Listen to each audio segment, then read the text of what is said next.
Report channel നിങ്ങളൊക്കെ കണ്ടിട്ടുണ്ടാവും Burj Khalifa ഒഴിപ്പിച്ചു. അപ്പൊ എന്തായി? ദുബായിലുള്ളവരൊക്കെ ഭീതിയായി, ബേജാറായി, പേടിയിലായി. നുണ എന്ന് പറഞ്ഞാൽ ഇങ്ങനെ ഒരു നുണ ഈ റിപ്പോർട്ട് ചാനൽ പടച്ചു വിടുന്നുള്ള എനിക്കറിയില്ലായിരുന്നു. ഞാൻ അപ്പം തന്നെ എൻ്റെ സുഹൃത്തിനെ വിളിച്ചു, ബുർജ് ഖലീഫ ലെവലൊക്കെ താമസിക്കുന്നത്. എല്ലാവരും അവിടെ ഒരു കുഴപ്പമില്ല. നിങ്ങൾ എന്താണ് നോക്കേണ്ടതെന്ന് വെച്ചാൽ ഈ രാജ്യത്തിൻ്റെ വെബ്സൈറ്റ് ഉണ്ട്.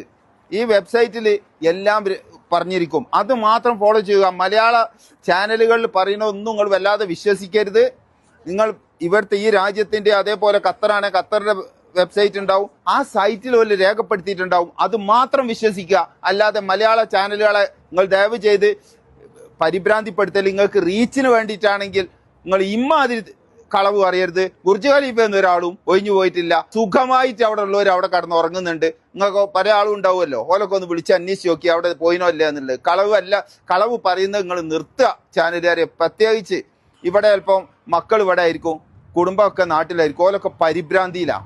ഈ സമയം നിങ്ങൾ ദയവ് ചെയ്ത് മുതലെടുക്കല്ലേ. നിങ്ങൾക്ക് റീച്ചിന് വേണ്ടിയിട്ട് വേറെ